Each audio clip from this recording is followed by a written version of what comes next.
When someone you love leaves you a command to do something great in their suicide note, do not pray for the earth to swallow you whole so as to avoid ever failing their legacy of faith in you.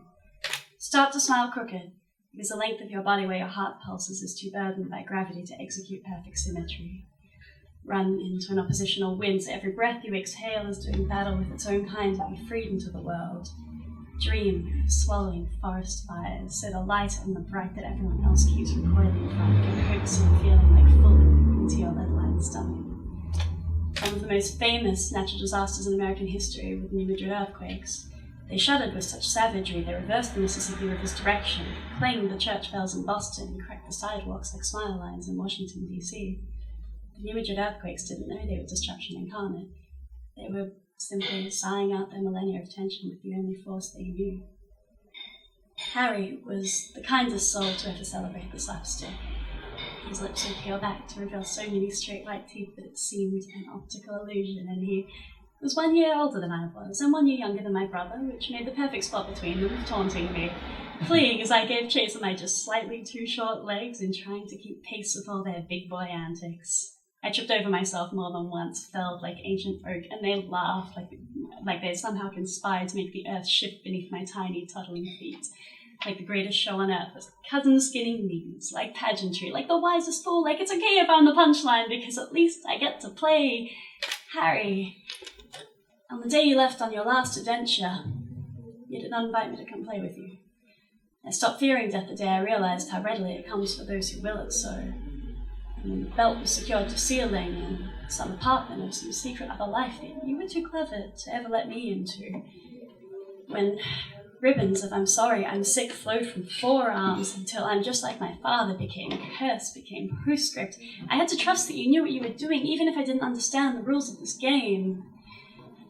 I was bestowed a blessing I didn't deserve in not being called to identify whatever they cut down after you went to wander, and for that I am grateful. Because even if it was you, beyond a shadow of a doubt, I have no doubt I would have lied. I would have said, you've just gone away for a while and it won't be long before you come home. When someone you love leaves you a command to do something great in their suicide note, you don't get to count I'm still living when you took the best parts of me with you as a victory. You have to go and do it, even if every breath that they no longer take has stirred forth veritable hurricanes, whipping you in stormy circles, even as you pray you may collide with the people you've lost in the tempest. But all I hear is the wind howling and sobbing and screaming your name at me like it's scared that I'll forget.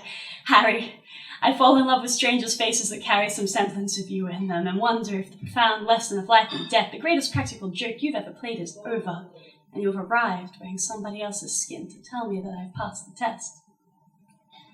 I don't remember if you donated your organs or not.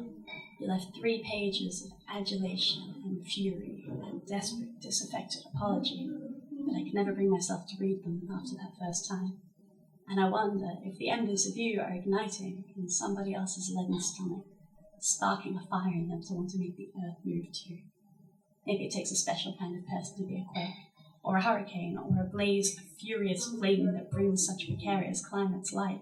You didn't self-destruct because you were your father's son. You peeled apart the earth's crust because you wanted its core to have a little of your glow upon it too. And it should have been a blaze of glory, but it is okay that you extinguished because you grew tired giving light. That's what wildfires do.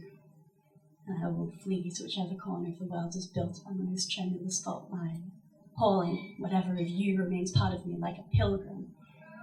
And I will not scream when the earth begins to rumble, when the earth opens its cavernous jaw to roar, to taste what I am made of. Instead, smile, but only on one side of my mouth, and leap headfirst into your homesick arms.